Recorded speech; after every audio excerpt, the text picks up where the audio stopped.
So good morning, everyone, and welcome to Email Marketing for Maximum Impact. This is our webinar we're going to be starting right now. My name is Kerrilee Auger. I am the Skills Development Manager here at Women's Enterprise Center, and I've been here for 2.5 years now. It's quite exciting. And I work out of our Kelowna office. And as Skills Development Manager, my responsibility is to provide you with the training and supporting resources for you to grow your business. So that includes live workshops, webinars such as this. We do have some phone-in sessions as well. So lots of different ways for you to get the training and the resources that you need as you're starting, building, and growing your business. So just a few moments to talk about Women's Enterprise Center. Some of you might be new or not that familiar with what we do. So just a few highlights about what we do to empower women entrepreneurs across the province. We help you with business loans of up to $150,000. If you do need more than that, we also partner with Community Futures, Futurepreneur, or BDC, and we can do joint loans with them as well. Lots of options there for you. We have professional advice and resources for our team of client service and business advisors, along with many, many resources on our website. So if you are looking for support in some areas, definitely go there, wec.ca, and check out some of those resources. We have skills training as mentioned. We're excited to have our mentoring program being offered again. So we do peer group format, we do one-to-one format, and then some taking the stage. So again, watch out for information on that, or send us a note, mentoring@womensenterprise.ca, if you have any questions. And then just a supportive community built all around that through some of these events, workshops, and sessions that we host. So be sure to sign up and make sure you're getting our e-news and e-blasts to learn more about different opportunities as they become available. So today I'm very excited to have Nikki Thibodeau joining us. She is a customer success guru with Shopify, and I'm basically going to hand it over to her for the majority of this. One thing I do want you to do is look at on your Zoom, at the bottom of your screen, you should see a Q&A option. You can pop that open and send us any questions that you have. Or there's also the chat feature, which I see some of you are using already, and I'll get to that in a second. If you don't see that chat option, you can click the 3 dots for more, and you should see that chat bubble pop up. And for those of you, we do have a few of you joining by phone. Everyone's going to be muted today so that we don't have any distracting background noise. So hopefully if you do have some questions, they will be asked for you from some of the other participants today on the webinar, or if not, again, in that follow-up email. If there was something that just didn't get addressed for you, you can send us a few questions there as well. So Nikki, I'm going to go ahead and unmute you and let you start to take over. You should be able to grab the screen. Oh, one more. Awesome. Great, Nikki, yes. So you go ahead, it'll just take a second here while Nikki pops up her slides, and we will move on to our email marketing topic today. And go ahead and introduce yourself, Nikki. Welcome. Hi there. So my name is Nikki. I'm just going to pop up the slides here.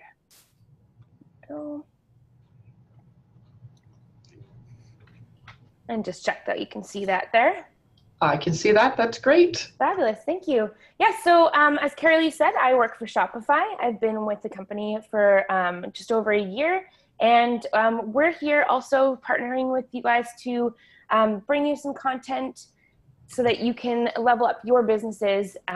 So whether you're doing a retail business or not, we're definitely here for you guys. Without further ado, let's hop in, and Kerrilee will be looking at the chat and at those questions, and we can ask some questions during, and we can also address them after. All right, so I thought I would just give you an overview of what we'll be talking about today. So we'll be talking about the types of emails that you can run in your email campaigns, choosing an email service provider or an ESP. There are quite a few out there, so I'll give you a few tips. Sending emails legally. So there are definitely some legalities that come with sending email marketing. So we'll want to make sure that we're on top of those. Creating an effective welcome series. And I'll dive deep into that one. growing your email list, very, very important. Optimizing your Shopify store, we'll just touch a little bit on some retail aspects, and measuring success with email analytics. All right, so now that you know what we're gonna cover, let's go ahead and get in. So the ultimate goal of every email you send should be to add value to the recipient. Marketer extraordinaire Seth Godin talks about email as permission-based marketing. Subscribers give you the permission to email them, and you reward that permission by being personal, relevant, and anticipated. That is what delivers the value. And when you add value, you get value, ultimately in the form of revenue. There are three main types of emails. There's transactional, broadcast, and triggered emails. A transactional email is a type of email sent to facilitate an agreed upon transaction between the sender and the recipient. So an example of these would be a new order being placed, and the email would be an order confirmation, or a shipping confirmation when your order gets shipped. These emails are ones that are sent to one specific customer. Broadcast emails are sent to your entire list of subscribers or a segment of your email list. For example, VIP clients or regional subscribers. Examples of broadcast emails include a weekly or monthly newsletter update, a promotion, a survey. And the last type of email is probably the most powerful. These are called triggered or life cycle emails, and that's because they're triggered off of a user's behavior. So examples include the abandoned cart sequence, where a user abandons their cart and that triggers an email sequence. But another example would be a welcome email that was triggered by them signing up for your newsletter on your site. These emails are almost always personal and relevant.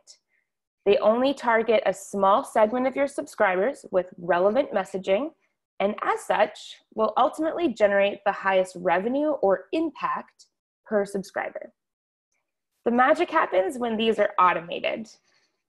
It delivers timely information to those who have asked for it. So now that we know what types of emails there are, it's very important to choose the right email service provider to send those emails. So an email service provider, or ESP, is a company that gives you the ability to send those emails. And if you don't yet have one, there are a ton of options.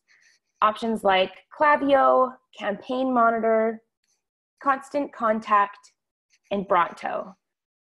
The selection may seem overwhelming. Those are just 4 of many options. So let me give you some considerations that you should look into when you're choosing your ESP. So you want to make sure that they have email templates that you can customize. This will not only save you time, but act as a way to potentially spark some ideas. Another consideration, audience segmentation. So we touched on this a little bit earlier.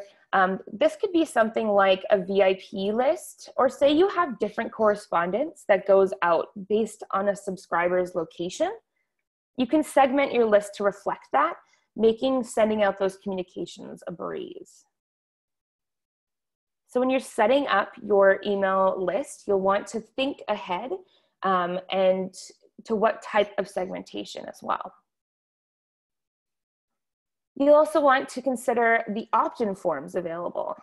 So these can be embedded into your website. So it can be anything from just embedded directly onto the page, or something like a pop-up as you see here on the screen. Very important, you'll want to make sure that that email service provider has detailed analytics to measure your email marketing campaigns. There was already a question earlier in the chat about open rate.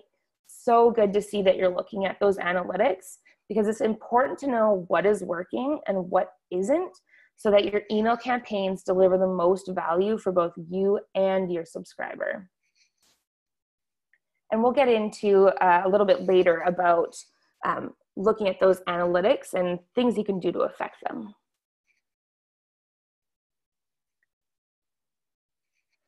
Sending emails legally.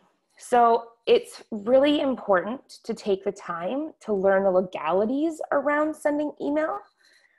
Despite this being a very confusing subject, it's very important to take a look into. There's the CAN spam in the US, the CASL in Canada, and the GDPR in Europe. These are essentially the rules and regulations that govern how to email, and it's hugely important to comply with these. This will help you avoid some serious lawsuits. So I'll share some of the general best practices for sending legislation compliant emails, but do note that this is not official legal advice. If you do have any specific questions about sending email legally, it's always best to consult a lawyer who specializes in the area. So best practices. You don't want to use a false or misleading header information. This is deceptive and it really doesn't help build trust in your brand anyway. Deceptive subject lines, we also want to stay away from. You want to identify the message as an ad. This is very important so that you are being very transparent with your email subscribers. Tell recipients where you're located. Now, your email service provider is very helpful with this. A lot of times they won't actually let you send an email out, if you don't have a location added to the bottom of your email. You'll want to tell recipients how to opt out of receiving future email from you. This is a regulation throughout each of those three legislations that I mentioned. So you'll want to make sure that not only do you tell recipients how to opt out, but you honor those opt-out requests promptly. And then this is a huge one. You'll want to monitor what others are doing on your behalf. This means that if you hire out your email marketing down the line, you are still legally liable. So you'll want to make sure that you're brushed up on the legalities so that when you do hire out, you're always keeping those in mind. All right, so now that we got through some of the trudging through the mud, let's talk about creating an effective welcome series. This is so important because customers, they don't sign up for your email, they sign up for your brand. Did you know that an average e-commerce conversion rate for a successful brand is only 1 to 2%? This means that out of every 100 people who visit an online store, only 1 or 2 will buy, and that's on a good day. A welcome email is either a single email or a series of automated emails that you send when an individual signs up for your email list. It allows you to introduce your brand, your products or services to the new email subscribers who don't yet know you. And it also allows you to build trust and educate your potential customers. Done right, your welcome series can help to increase your baseline conversion rate. So let's get into some welcome email best practices. You'll want to thank the person for subscribing. This person made a choice to give you his or her email address at a time when our inboxes are extremely crowded. So thank them for signing up. You'll also want to set transparent expectations. So let them know how often they can expect to hear from you. I'd recommend once a week or bi-weekly is a pretty good cadence for communication. However, you'll want to be realistic here. If you say you're going to send a weekly newsletter and only send it monthly, that does not look good on you. So set a cadence and stick to it. You'll also want to set clear expectations on what type of content they're going to receive from you. And that you'll have to determine on your own, whether it's if you own a photography business and you want to send them a weekly image, you'll just want to let them know what that expectation would be. You'll want to personalize your message. So a good email should be personal, relevant, and anticipated. So you can personalize your emails either in the subject line or the main body of the email, and your email service provider will help you to achieve that. You'll want to send this welcome email automatically. So when someone subscribes to your email newsletter, they'll immediately get an email. You can set up automations with any email service provider, and this is very important because when people sign up, we're already trained to look immediately at our inboxes for that welcome email. So you'll want to have a clear call to action for every email that you send. What do you want your subscribers to do? Do you want them to access a coupon code that's available for only a limited time? Read about your About Us page? Send you an email response? People need to be told what to do. So be clear with exactly what you want the potential customer to do after they receive an email from you. A note on coupon codes though, the decision to include a coupon needs to be carefully considered. It can set an expectation with your customers that you're a discount-oriented brand, prompting them to wait for coupons before buying. However, on the flip side, it's also a great way to establish trust and increase conversion. So make sure you're just having that conversation with your marketing team. You also want to test your welcome emails. This one is probably the most important best practice on this list, in my opinion. Before sending out your email publicly, be sure you test the content to ensure all the links work, all the images work, and also remember to test your content on mobile. Nowadays, nearly half of the emails being read are seen on mobile, so you want to make sure your emails are mobile optimized. Okay, so what about content? What should you include in a welcome series? Here are some principles for good email design that can help you determine what should be in your email. The first one, simplify your offer. In each email that you send out, get clear on what action you want your customer to take before you start designing. This will help you reverse engineer the process of figuring out what to say. Designing with a single call to action in mind is optimal. You'll want to show the readers the way. And what I mean by this is create a clear visual hierarchy with the most important image or copy at the beginning in the biggest font. Use headings, subheadings, and bold text to make emails easy to scan and know what's next. Always lead with your best content and allocate real estate for secondary offers lower in the email. This is a great example from Thrive Market. The first thing they want the recipients to see is the offer.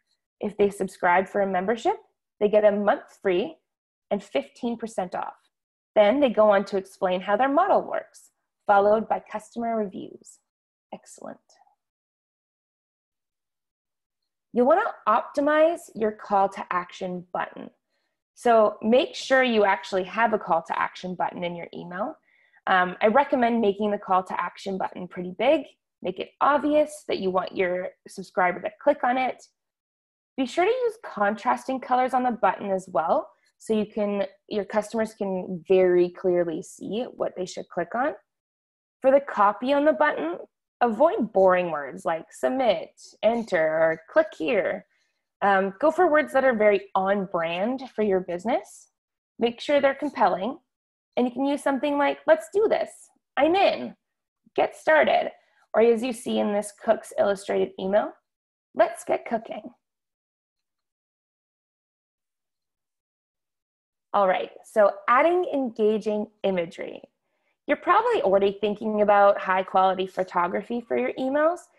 A lot of us are already in that space and putting value on high quality photography. But have you thought about adding GIFs? The Email Institute that found that animated GIFs in emails see an increase in click-through rates of up to 26%. That's big. And now I'm not just talking about fun meme type GIFs. I'm talking about GIFs that show off how your product works or how your service works or your office even, or perhaps just shows different styles of the same product. You can make your own GIFs with the tools like GIF Maker or Giphy, which we'll include in the resources after.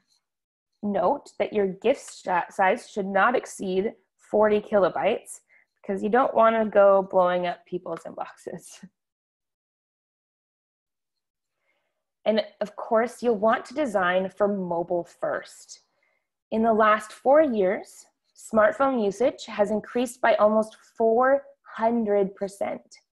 This means that your potential customers will likely be reading your email while they're on the bus, train, subway, waiting in line, etc. So make sure you use a mobile-friendly layout and a short subject line. Don't forget to test the email by sending it to yourself.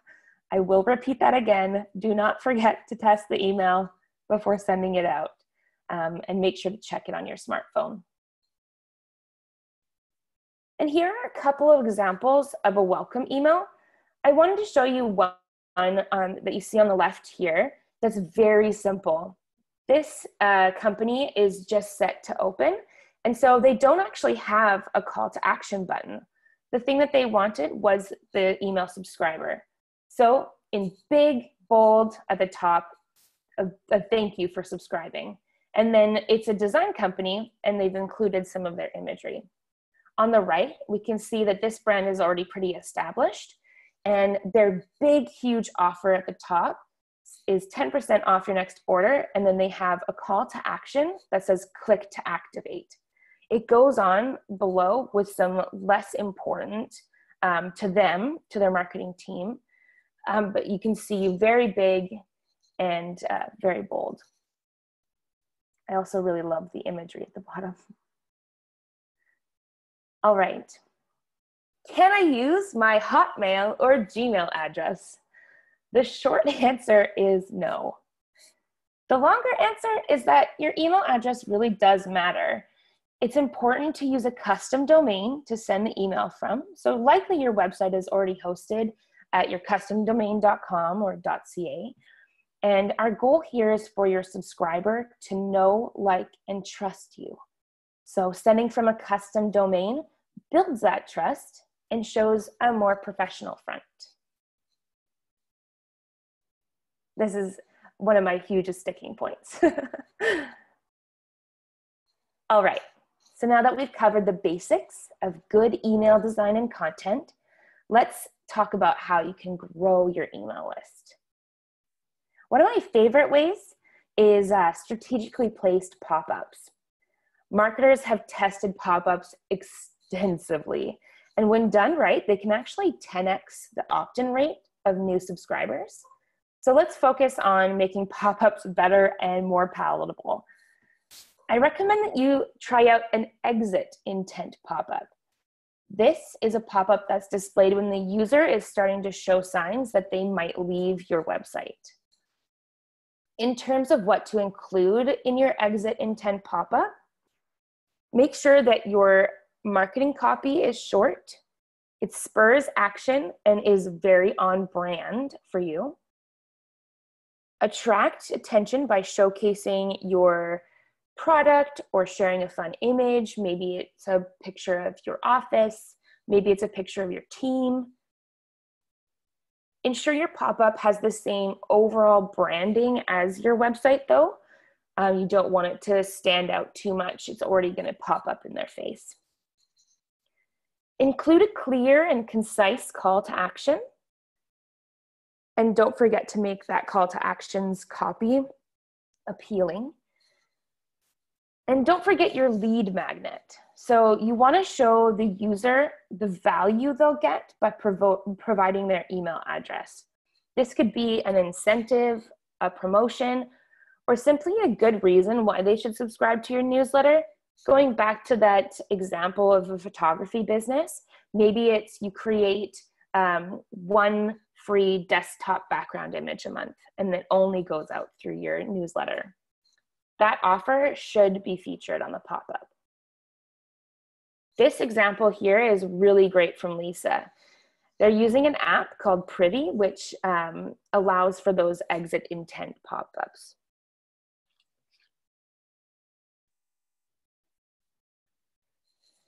All right, optimizing your emails.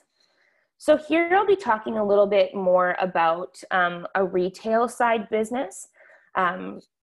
It's obviously my focus since I'm at Shopify, but this does apply to businesses that, that don't have carts or products. So let's think about this in terms of a potential customer's journey to an online store.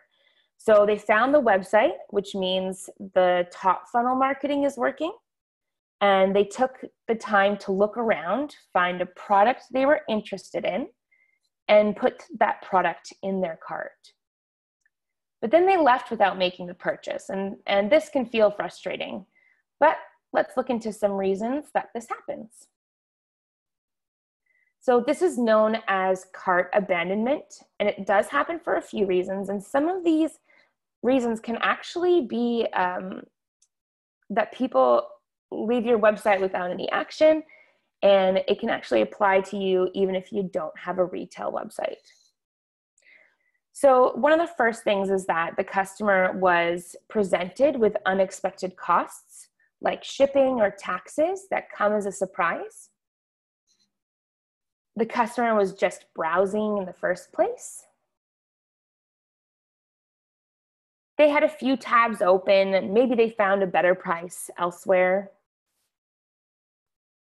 This is actually the better price thing. If you don't have a retail site, this could actually be better content. So if you have blogs on your website, this could be that they found better content elsewhere. So your content marketing along with your email marketing will be key. Maybe the process was taking too long. So one of the big things when you're optimizing your website is that you make sure it's quick. So Shopify has some really great features that makes sure that all of our websites are as quick as possible.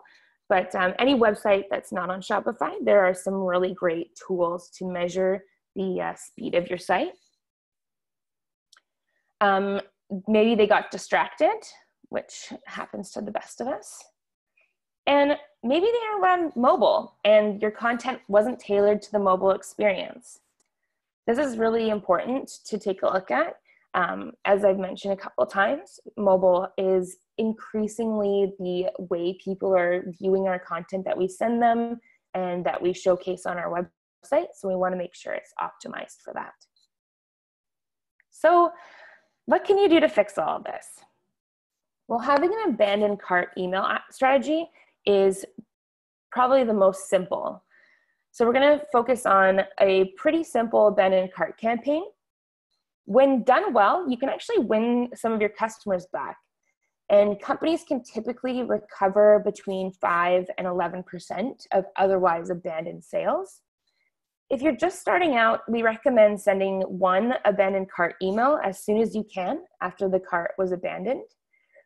Within the Shopify admin, the shortest time option is 1 hour, and all email service providers have their own as well.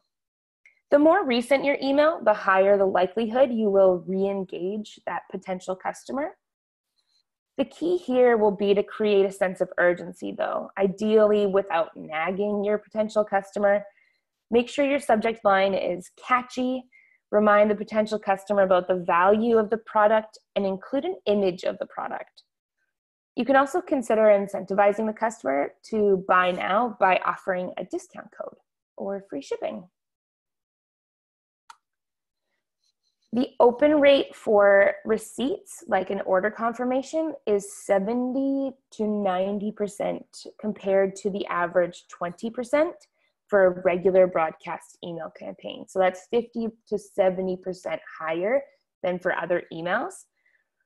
This gives us a huge opportunity to connect with our customers and offer added value. And there are 4 ways you can optimize your order confirmation email. It actually surprises me when people don't tailor the order confirmation, because you know your customer is going to be opening up this email. So the first thing is you'll want to ask your customer to join your community. This is actually really great to do in your welcome series as well. So whether you connect with customers in a Facebook group or with a hashtag on Instagram, encourage your customer or your subscriber to get plugged into your community and know that they're a valued member of the community. In this email, or also in your welcome email series, you can offer a discount code or free shipping for a future purchase within a limited time frame. This is called a bounce back offer. Encourage the customer to share a referral link with friends or family for a discount on their next purchase. And then if you have any special promotions, events, or anything that they should be marking in their calendars, make sure to mention that in this email as well. And then they can look forward to seeing those later in their inbox. All right, so now let's talk about how you can evaluate if your email marketing is working and how to A/B test your email content. So let's start with the 4 foundational metrics that I recommend you track to test if your email marketing is working. So the first one was already mentioned in the chat. So open rates.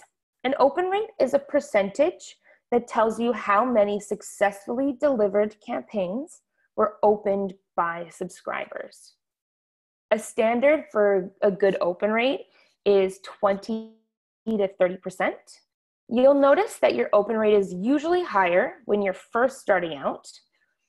Your subject line does play a big role in your open rate. The more compelling your subject line, the higher the open rate, but also we want to keep in mind that we don't want to be deceptive. So make sure that you're being transparent with what content you're delivering.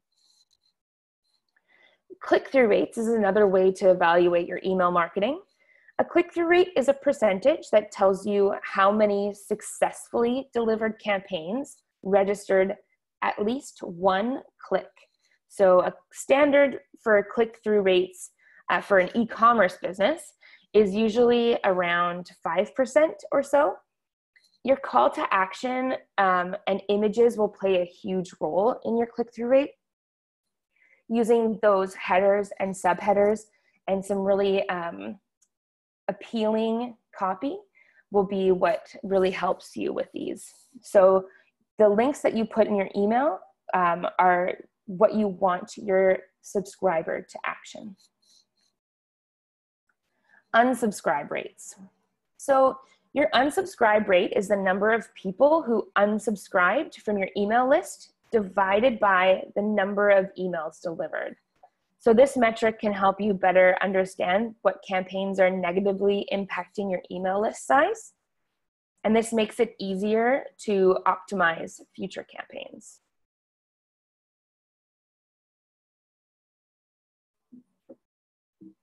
And the next is revenue. And revenue is, of course, how much money is coming in the door and how much of that comes from email. If you've set up your welcome series and you're growing your email list and you're not making sales, then you've got an email marketing problem. And according to email marketing experts, most successful brands get about 20% of their total revenue from the email channel. So it's a good thing you guys are here today because that's a large chunk of your total revenue. All right, so A/B testing. So if you're struggling with one or more of these metrics, one way to improve your benchmarks is through an approach called A/B testing. This simply means that you carve your email list into 3 groups of recipients: an A group, a B group, and a C group. You send the A and B groups each slightly different email variations, and then you send the better performing email to the C group. A/B testing has 2 benefits. First, it gives you concrete data to back up what you think might work with your customers. Second, it's an inexpensive way to improve your sales or conversions. Here are some examples of things that you can A/B test to help improve your open and click-through rates. Your subject line. So this is one of probably the most important. You want to make sure it's intriguing enough to make sure the recipient wants to open the email, but you want to make sure that you're not being deceptive. Your from name. So experiment with different things like your name or the company name, or maybe you have a mascot. You'll want to try to experiment with these different things. Your send time of day and send day of the week. So a fun fact, studies have shown that the best time to email people is Tuesday through Thursday in the mornings. And you'll also want to be looking at your content. So this includes your offer at the top of the email and your call to action. And this can actually also mean the colors. So if you have more than 1 or 2 branding colors, make sure that you're utilizing them both in your A/B testing to see which one tests better. So those are just a few things that you can do to test with your current subscriber list. If you are still significantly below that 20% open rate, you're either emailing people too often and they're tuned out, or you might have what's called poor list hygiene. And this means that you may have subscribers who subscribed years ago and have no idea who you are today. And if that's the case, purge them. That's right, you heard me. Just delete anyone from your list who hasn't opened an email in 6 months. If they're not going to engage with your brand, you don't want them on your list. Your open rate will skyrocket as your list hygiene improves. And another reason why you want to clean up your list like this is that personal email service providers such as Gmail see low open rates as a flag. To them, it means this sender should go into spam because no one's opening it. So it's really important to keep your list hygiene up to date. And because if all of your emails go into spam, of course, that's going to further hurt your open rates. Once you improve your open rate and your click-through rate and get both up to the benchmark standards, your email revenue will naturally start to increase. Unless you have some major challenges with your product page or your pricing or your service levels, there's no reason why interested, highly targeted subscribers will not become paying customers or clients. And with that, I leave it up to some questions. That was great, Nikki. Thank you so much. I've written down a whole bunch of questions myself that I'll get to in a second, but I just want to make sure that everybody has the option. They have the chat window open or the Q&A, and I will keep going back and forth there to see what's coming in. And then there's another question that's come in here. Do you recommend having short content that doesn't give all the information so that they have to click, or longer content that gives them all the info right there so the email itself is more useful? That's an excellent question. And it all depends on what content you're sending. So if it's something where you're trying to sell a course, you're going to want to give them as much information as possible, because you're going to want, the more information they have then, you want highly targeted and highly interested people to follow to your website. It's not a game of trying to get them to go to your website if they're not interested. Perfect. Great. And then here we've got some good questions coming in. That's great. So Julie is asking, how do you create an email strategy to get people into an event or seminar. So that kind of feeds off of that. It's kind of the same as the training course, right? We want to have as much information as possible, but what after that initial email, I guess, what is that sequence or the campaign that you're going to want to have built out? Yeah, so I would suggest that depending on the event, you might want to look into having referral prizes or awards. So maybe they can get a discount on the event registration, or just sending out an email campaign reminder strategy. So say you're 4 weeks out to the event, sending them a welcome email when they are interested, and then 1 week out, sending them a reminder email that can easily be forwarded to someone else. Yeah, that's great. That's something we see a lot in our industry as well, right? If you have some partners, some companies that you work with, that you can give them a discount code for their members or their employees. You bet. That's always a great way as well, for sure. Yeah. And then let's go through here again. For a new company, how do we make sure that emails are not sent to spam? I noticed our first emails sent to our first 30 subscribers were sent to spam, and it is sent from our company email. So they're using their domain name. Okay. So usually this is based on your email service provider. So you'll want to make sure you're using a trusted email service provider. And you'll also want to make sure that if dependent on, like I know for Shopify, if you are sending an email that's going to spam, we can add a certain whitelist tag to your domain settings. So whoever your domain provider is, it can be something through there. So you'll just want to talk to your domain provider and ask them if there's something that they can add to whitelist your email. That's great advice, good. So here, again, going back to the event, when promoting an event, should you send the same email a few weeks apart, or do you recommend changing content each time? 100% change your content. It's really important because services like Gmail will actually thread similar content, and then it does not look good on you. So a lot of us are using Gmail even if we're using it in a work setting. So you'll want to make sure that the content is completely different and it's treated as a separate email. And can you elaborate, what does threading mean? Yeah, so if an email is thought to be a follow-up to another email, then Gmail will actually clump them together. And it'll show up as if you've gotten the same email twice, which is not recommended. Yeah, okay, that's great. So we're getting lots of questions now. So let me see here. If you're a service-based business, what type of GIF would you create? I would create a GIF of me interacting with my clients. So it can be shaking hands, it can be high-fiving. Cheesy is actually very good. But just showing yourself, if you are providing that service, is going to be incredibly impactful.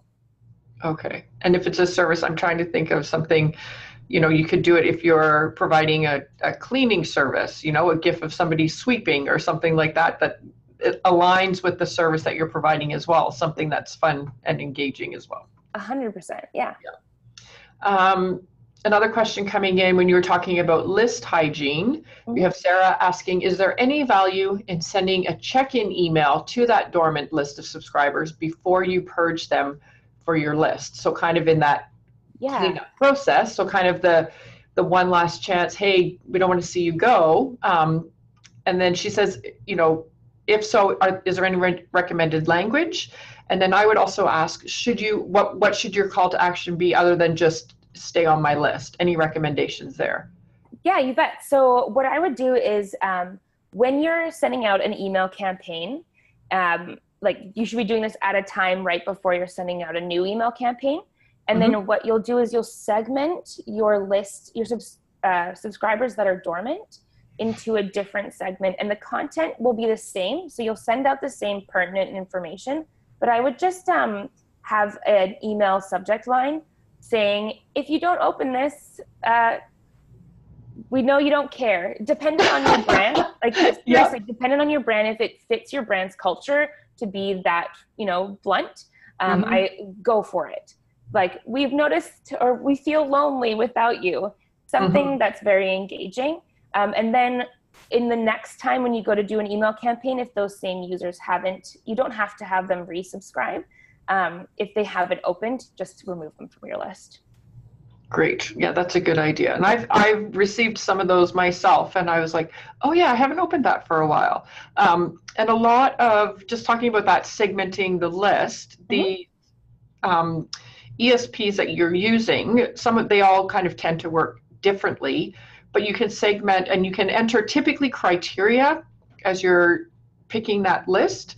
And I know some, you can actually add like a tag or a field to them, so that it's easier to pull up or purge that list. And I know we spoke when we had our call before this session about also creating VIP lists. So perhaps some of those better customers that you have. So maybe I'll let you just talk about the importance of that as well for a minute. Yeah, you bet. So it's actually really important to segment your customers, because all of us are actually very uniquely different. And so while you want to make your content as easily accessible as possible, you're going to want to recognize that your big, huge email subscriber list is going to contain thousands of unique individuals. So the more that you can segment them into something like a VIP, the better, because you can provide them with early access to resources that you're sharing, and it can make them feel way more engaged in your brand. And the more engaged you can make someone feel in your brand, the more that they're actually an advocate for you as well. So they're going to be the first ones to tell their friends about you, and they're going to be the first ones to encourage their friends who may already be customers of yours or clients of yours to become that loyal kind of customer that they are, because it's going to feel like a cool little exclusive group for them. Right. And this takes us kind of back to some of the importance of marketing over and above the email piece. The email is, one of the tactics that you're using to deliver your strategy. And again, in those, when you're creating that strategy, you always tend to segment your customers as well. So when you have the time and when you've got those different segments, you could have 3 different emails going out about the same thing, but just with different messaging and options based on who the audience is. Exactly. So it's important when you're looking at an email provider and the service you're going to use. And I see another question coming in on that note, is looking at what the options are, like kind of thinking about you and your business. What type of messages are you going to send out? So what type of templates do you need? How much segmentation? How robust do you need that provider to be? So we have a question coming in. She says, I noticed MailChimp wasn't one of the ESPs on your slide. Any particular reason? What's your favorite and why? So I'll let you jump in, Nikki, too, but I know there's so many out there. Sometimes it can feel like a little bit overwhelming trying to source those out. So I'll let you jump in on that one. Yeah, you bet. So there are a ton of email service providers. And when you're looking, so we talked about a couple of considerations that you want, but a third one is how it interacts with your website. Yes, so very important. Yeah, so MailChimp is not one that's really friendly with Shopify, which is why it's not on the list. And they actually are really like standalone. They're going kind of in a direction that I feel they're probably going to launch some sort of website builder in the future. And so they don't play nice with other websites. Yeah. So my favorite right now, because I actually used to be a MailChimp advocate.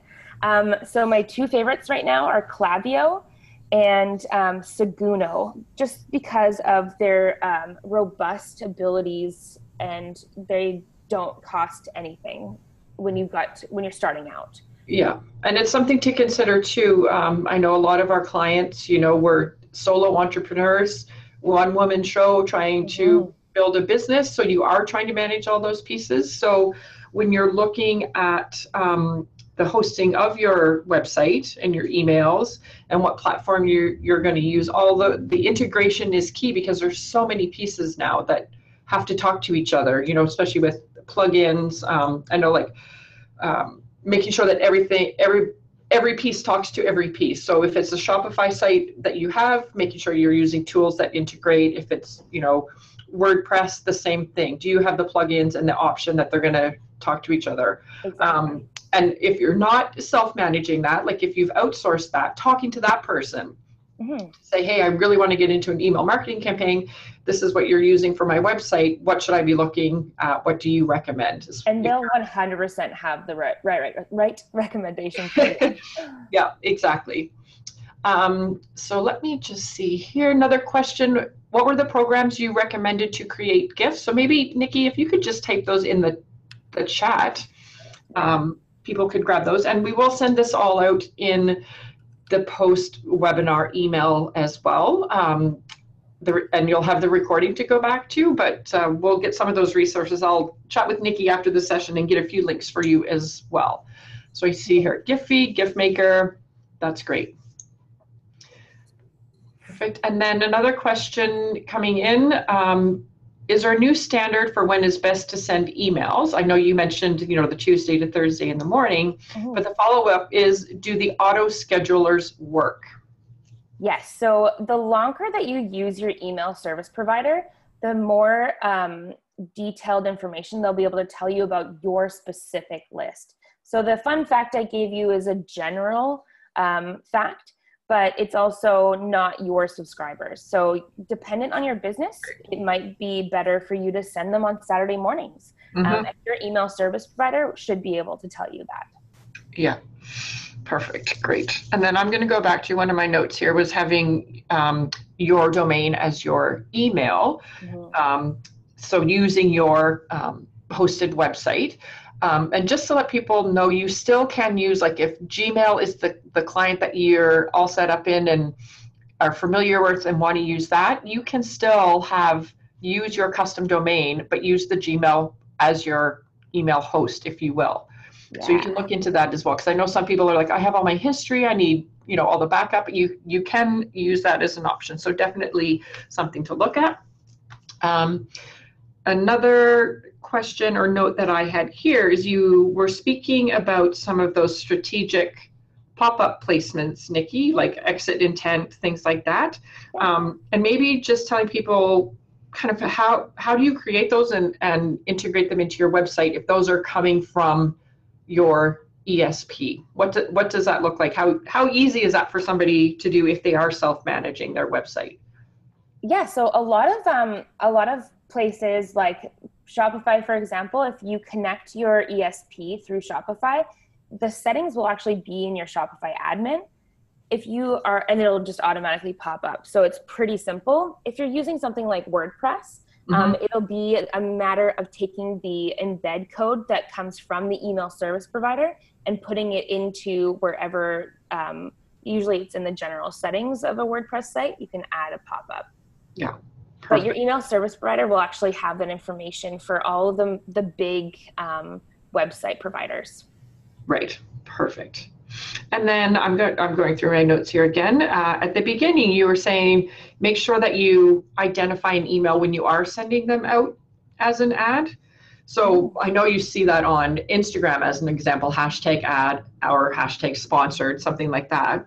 But how would you do that in an email when it's really you're promoting and trying to get people to click on that call to action to buy or attend? Yeah, so the biggest thing, or the easiest way is in the sub text. You can actually, so a lot of email service providers will have your subject line and then the subject line. Right, yes. And you that can actually fine print that sometimes is hard to find. Yeah, and it's totally fine to put it in there because it'll show in the preview text on your email. And so that's my favorite part, to put it in. Okay. And then on that, I'm going to follow that up with, like in that subject line or that subtext you just talked about that usually is kind of the first line of text that you see when you're scrolling through emails on your phone. Yep.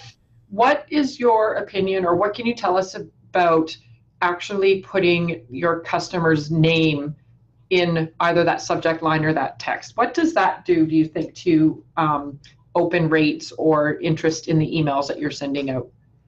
Yeah, so I have a personal opinion on this subject. I don't like a first name to be in my subject line, because I personally know that it was automated and that you didn't send it. So I like the subject line to stand on its own legs and own merit, and it should tell me why I should open the email. But I do think that it's important that in the inside copy of your email, it does say like, hello, Nikki, or nice to see you again, Nikki, just so that it does add a personal level. And even though as an email marketer, I do know that that's been popped in there, they already got me to open the email from their subject line. So that's right. Okay, great. So let's look here. Can you suggest how to come up with catchy titles or subject lines for newsletters? Yeah, so actually one really great way is to go on Twitter and see what's trending. So see what topics are trending then in that day, and see if you can concoct something that's relevant to what people are already talking about.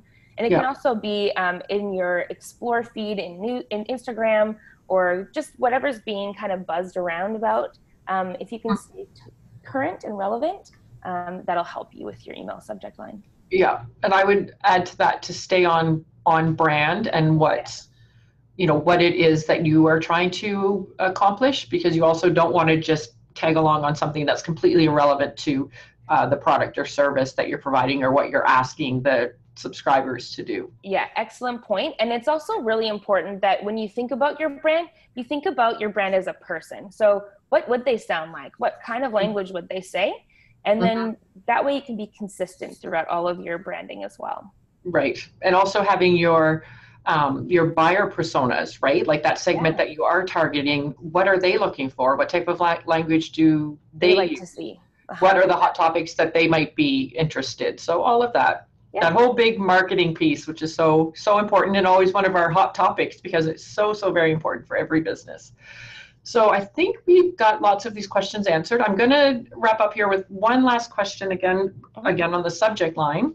And it is, should it be more interesting to pique interest, or more informative to tell them what it's about? And should you use emojis in a subject line? If it's right for your brand, yes, use emojis. Emojis are way more, there's a study, I don't know what the percentage is, but that it does actually increase open rate, because it gives you a feeling. And then the subject line, I think, should be a myriad of being interesting and informative. If you don't have the space to be both, be more interesting. Yeah, and again, that would be one, and one last point I make before we wrap up, because I see we're getting out of time, and I just totally lost my thought because I read something else. I'm so sorry. Can I quickly just answer one of the other emails, or one of the questions? Can I buy email lists? Also, is it legal? I can't speak to the legalities for everyone, but in Canada, you have to have an opt-in. So make sure you don't buy those email lists, because you're not actually legally allowed to send them emails if they did not already give you permission. It's also not going to be good for your brand, because you want people who are engaged. You'd rather send an email to 10 people who said they want it in their inbox than 100 people who have no idea who you are. Yes, very good point. And thank you for catching. I had seen that one and I meant to go back to that. So thank you for catching that question. Perfect. Well, great. Thank you, Nikki, so much for sharing, all of that expertise and knowledge with us. And I know it was one of our most popular subjects. So thank you for putting this together and for spending your time with us today. Yeah, thank you. Those of you joining us on future events, we've got some more free sessions coming up. So one on selling your professional services to the Government Canada, so how to get on their pro services list. And it doesn't always have to be big contracts. So don't think that potentially you're too small to sell your services to the government. There's lots of opportunities. So we have that coming up. Commercial leasing basics. So if you do require space to either prepare or sell or deliver your products and services, we have a session with the BLG Driven by Women series coming up. And then following up to this one, so now you're going to be, email marketing experts, and you're going to build that list and have lots of customers, we're also going to build on this and say, how can you create some marketing videos? So you can include those in your emails and as one of your tactics in your overall marketing strategy. So we have Lorena from Learn to Flourish joining us in September, building up on what we've already spoken about today. So again, some great marketing advice. So thank you everyone again for participating and joining us today. Thank you, Nikki, for giving us again your time and expertise, and watch for our follow-up email where we'll ask you for some feedback and maybe let us know what other sessions you would like us to find some subject matter experts on for you, and the link to the recording and additional resources. So again, thank you, Nikki. Thank you everyone for joining us, and I hope you enjoy the rest of your day. Thanks everyone, have a great day.